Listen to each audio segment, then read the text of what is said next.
Welcome to the Gump Report.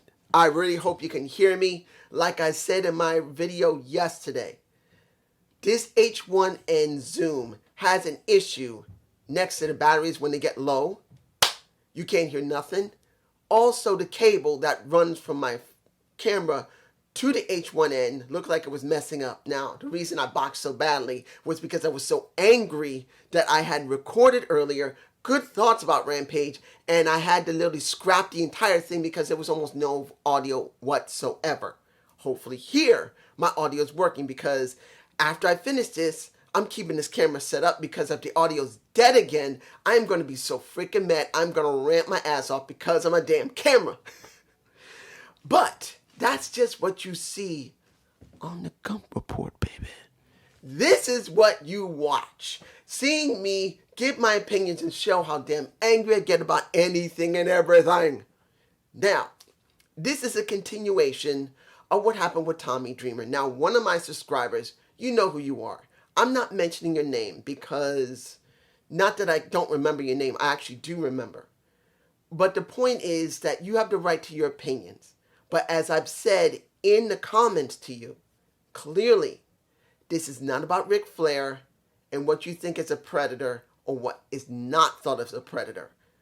Tommy was in a no-win situation. He fucked himself. And as I've said before, and you've seen already, cancel culture, no matter if you're right or wrong, fucks you, period. And that's the major issue we have in society right now.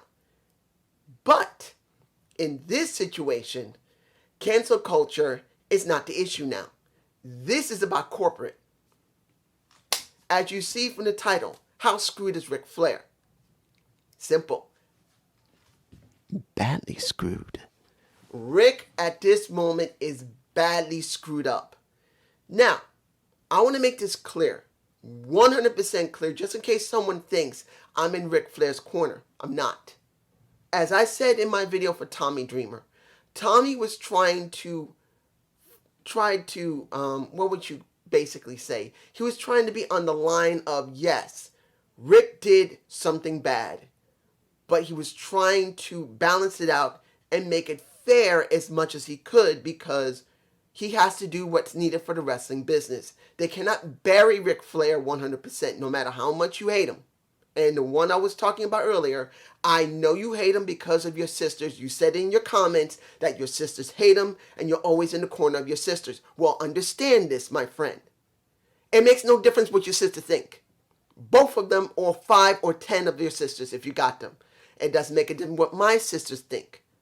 The wrestling business owes a lot to Rick. Not when he acted the way he did, but what he did in the business. And because, as I said, he's contributed so much in the business, he still has some level of influence. Tommy, deciding he wanted to try and do something right, tried to toe that line between telling the truth and trying to protect and save the ass of not just himself, but the wrestling business. Remember, as I've said in that Tommy video, there's a lot of people that are still in the business for 20 or 30 years already. From the 90s and the 2000s, not the 80s or the 70s, just the 90s and the 2000s. That clearly, they are still in the business. They were trained by the older generation, and they still, to a certain extent, keep what the rules are. No matter how much you like it or not. That is how the business is still being run. No one's saying it's great, but that's what we got. And now, if you've seen this time, you say, how is he screwed? Simple. The dark side of the ring literally fucked Ric Flair. Now, mind you, I'm not for or against Rick. I see what Rick did in the business. He contributed a huge amount to make it as big as it was. That is how I see it. But as the person, Richard Flair, or Flair, I can't remember his last name, Flan, whatever it is, I can't remember. It's not the point. The original guy who decided to become a wrestler, he's fucked up big time. There's no lie about that. He drank too much. He spent too much money. He screwed over his wives multiple times. messing up, and then what happened in the air flight from hell, because it's the flight from hell, but I'm just calling it the air flight from hell. He pretty much did something that has now marked him for life. He decided to get completely fucked up. He did not rape a woman. I want to make this clear to the guy that I talked to earlier and everyone else. He didn't rape her. No matter how much you may say he's a damn predator, he didn't rape her. She even said it in the documentary. He didn't rape her. She took him to court, and it was her own husband. Remember, her own husband begged her to stop. Because she didn't get raped. She wanted justice. She was convinced by her husband to drop it, and they settled out of court. Flat out. She was affected for the rest of her life and still affected for what she went through. By him being butt naked on the flight, either drugged out, drunk out, with his damn robe open and say, hey honey, grab my dick.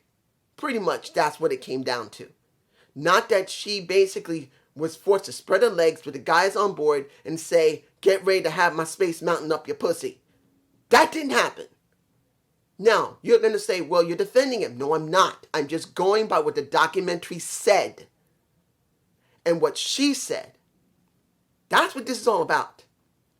And now, because of the dark side of the ring, Card Shield will not deal with him. They have now finished the contract or whatever they had with Ric Flair. Also, and I believe I may leave a link below to the website where I saw this, where USA and Fox, that means also Peacock, do not want to run any content of Ric Flair. Now that's a big mess for the WWE. A big mess. Because in America, they make a lot of profit off of a lot of the old WCW, WCCW content that's on their network. Remember, people watch it. That's a lot of content people like to watch. And now a good chunk of their content with the Four Horsemen. Well, let me back up. The original time with Ric Flair dealing with Steamboat, no one's going to watch it because the WWE will be forced not to be allowed to air it on Peacock or Fox or USA. They're not going to be allowed to air it. I'm sure of it. That means him dealing with Sting will not be aired. Him dealing with Steamboat will not be aired. Him dealing with Macho Man Randy Savage or Hulk Hogan will probably not be aired either. Him dealing with the Four Horsemen. Remember, Rick was very influential with the Four Horsemen. He's probably not going to be seeing any of that either. In the United States, they're probably not going to show it. Now, if you got the WWE Network, this is where there's a loophole. If you got Peacock, you're probably not going to see it. If you got USA, you're not going to probably see it. If you got Fox, you're probably not going to see any of the content between him and Steamboat, him and Sting, him and the Four Horsemen, him and Macho Man Randy Savage, him and Hulk Hogan. None of it will probably be aired on the network. They're not going to want nothing on their networks. Now the WWE Network will probably still air Ric Flair and the Horsemen, Macho Man Randy Savage, Hulk Hogan, if they ever interacted. When it came to the Four Horsemen, any bit of that content will probably still be aired on the network internationally. So if you guys want to watch it and you now can't, because it's going to count on when the WWE is going to be forced not to show any content of Rick, that means they're going to be forced not to show anything with Rick included. Like I said, Steamboat content with him because they did 60-minute matches. Macho Man Randy Savage, any type of content. Hulk Hogan, maybe the Ultimate Warrior, anyone else he's ever worked with, all that content will have to be banned because Peacock is not going to want it, USA is not going to want it, and Fox is not going to want it. So all of that is gone, except for the WWE Network where they'll probably still air it internationally. So you're going to have to do some type of finagling to do something to be able to watch it. Maybe you'll do VPN. and try to see it that way, or you try and pirate it. It's going to depend how you're going to be able to get it. But that's if you want to or not. Now, what does this mean for Ric directly? Well, he just lost a large chunk. How can I say this? I don't know if WWE still pays royalties to Ric for anything they air on their network. I do believe there is some airing, and he does get some type of royalties, I believe. I'm not sure, but I believe he might still. I believe even though he's no longer part of the WWE, he still probably gets something. Well, that probably will stop for the United States. Maybe when it comes to the network, he may get something, but there's a possibility he won't get anything. Car Shield, he's done. They probably paid him up, he's done. Any content for USA, any content for Fox, any content for Peacock, if there was anything that he was connected to through them, not through the WWE. Let's say there was something they did a separate type of contract with him. That's if he ever did. That's ended. There's nothing now. And that is it for Ric. Any regular stuff will be done. Now the question's going to be, and this is a very interesting one, where will he go now? He's in his 70s. He was getting some good traction through Car Shield. Even though he left the WWE, he still appeared on NWA 73, which will not probably be banned because Billy Corgan is not going to do that. Richard Patrick Corgan is not going to ban Ric Flair and particularly mess up NWA 73. It's not the point what he did or not. Not only is he still a legend, they still need to make money off of that pay-per-view, so he's not getting cut out. Impact Wrestling. Their history is pretty deep when it comes to Ric Flair. I don't know if they're going to ban that themselves. It counts on Fight Network or Fightful. That's going to be a question. Will they ban any material? I don't know if they will. They're not WWE. But what they did to Tommy by suspending him indefinitely, it's hard to say. It's hard to say what Impact Wrestling is going to do. AEW. Now that he has this situation, and with Andrade on the roster, there's a very good possibility he will not debut on AEW. There's a very strong chance he will not go because of what happened in the Dark Side of the Ring. It would look very bad on AEW, or Impact for that matter, to bring Ric Flair on with such a controversial documentary.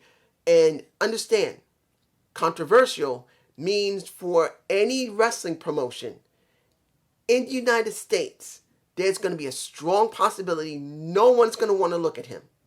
Flat out, nobody. Now, New Japan Pro Wrestling may deal with him. Maybe.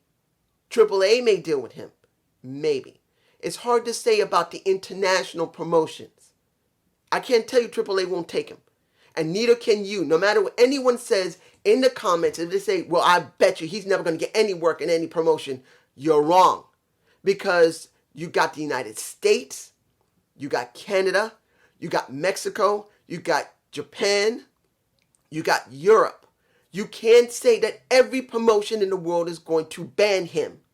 Just because the WWE banned him and Impact Wrestling or AEW does not mean everyone else is going to do it. So you can't say no. Because at this moment in time, you never know which promotion may pick him up. Conan may still show him on Mexico. You never know if AAA may bring him in. Because Andrade was in Mexico. The Dark Side of the Ring still aired around that time. Maybe a little before that. And now that's happened after. You never know, Conan may still do it. He may let him be there in Mexico and at least work there. I can't tell you if he will or not. I'm just saying it's a possibility. But Ric has been fucked badly by that documentary. He did not know how badly he was going to get screwed over. And now he is. Now the question is going to be, will he be able to live? I can't tell you. I don't know how much money he's been making. I can't tell you if he's broke beyond stink or if he's still got money in his pocket. He probably does. He's probably going to still live pretty good for the rest of his life for whatever money he has left. And since his daughter is still working very well, his son-in-law is working in AEW, he could still get money coming in. Flat out, he'll be fine. But when it comes down to the American promotions, he's pretty much out of it for a while, if ever. The Dark Side of the Ring is going to be a very controversial documentary going forward, guys. 100%. It's not about seeing all these wrestlers who had bad lives or good lives. This is now about, will the Dark Side of the Ring completely destroy another legend? Now, for me personally, I don't care. I'm seeing Ric Flair for what he contributed to the business. As a person, I'm not putting the two together. Like when it came to the one that will not be named, the very first 2 videos I produced on this channel, you can separate easily Chris Benoit, the guy, and Chris Benoit, the wrestler. There is a difference. You can say whatever you think about Chris as an evil motherfucker who killed his second wife and one of his children. Flat out. And you can see that one of the best wrestlers in history made his mark. They are both exclusive. No one's saying that this guy makes this guy better. It does not. You can remember Chris for being one of the greatest wrestlers in recent memory.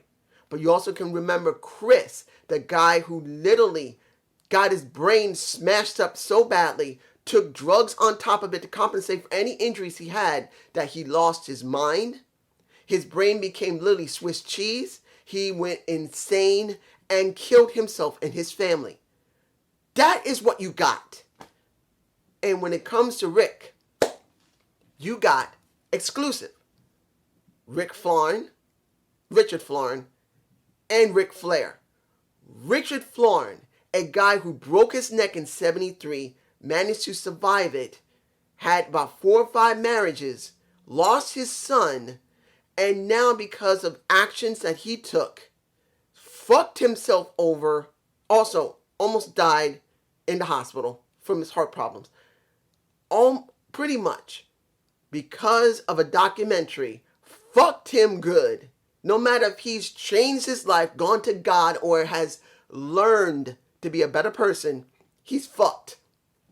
Then you have Ric Flair, the guy back in 73 who broke his neck, managed to come back into wrestling and literally made a mark that nobody in history can ever duplicate.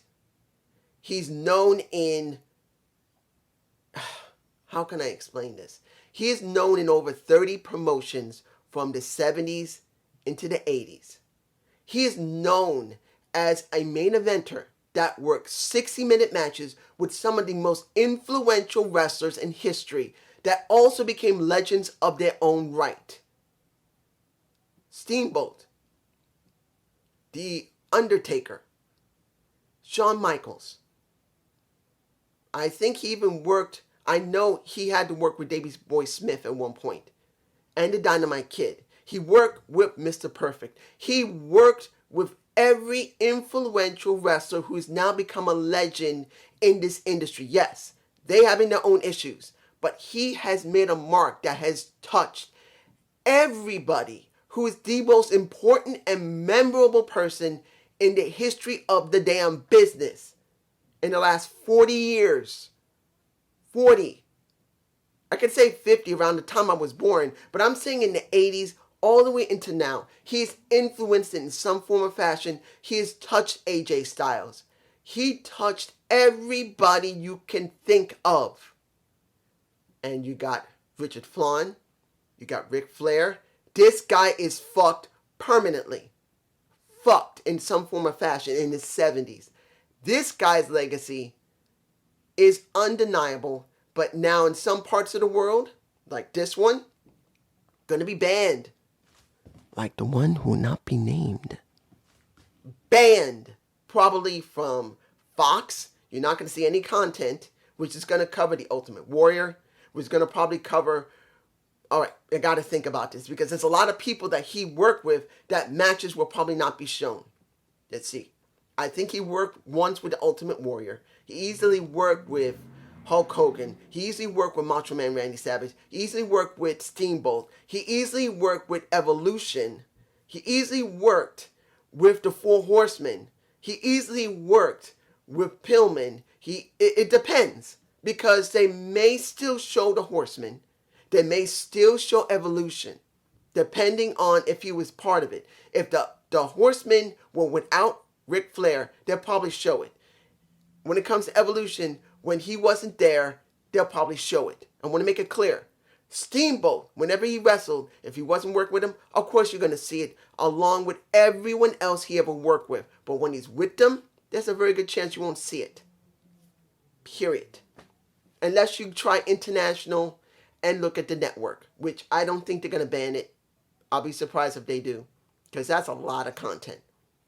This is just me telling you what's going on. And to make it very clear, I am not in Ric Flair's corner.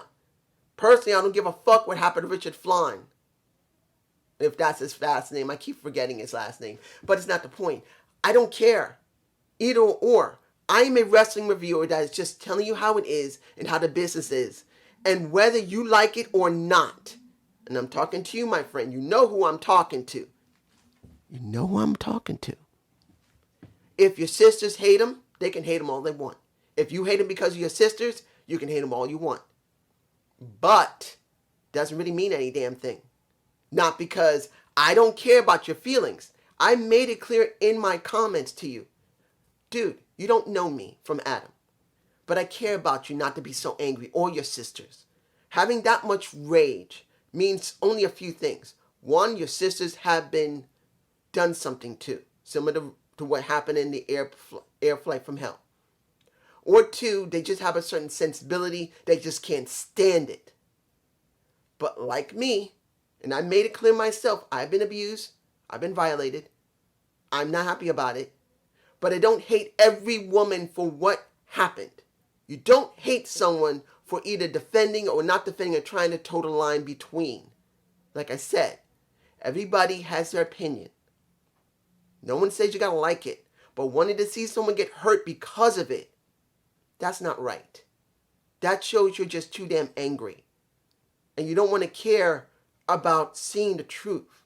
Truth of the matter is, like with Rick right now, he's done no matter what. He may still have a legacy, but it's screwed. When it comes to Tommy Dreamer, it was wrong to get angry at Tommy to toe the line. He was screwed. Flat out, he wanted to try and do the right thing, but he knew also if he did the right thing, he'd be fucked worse than he is now. And cancel culture screwed him over lovely. That's a lot to talk about in 23 minutes. I hope you enjoyed this Gump report. Please give me a like, subscribe, share this. I know I should get a Twitter about this, but I don't like that type of stress. Guys, let's be honest. Twitter is incredibly toxic. And as someone with depression and anxiety, I have to be very careful because I don't want to stress myself out. But if you want to share the video, please do. Peace.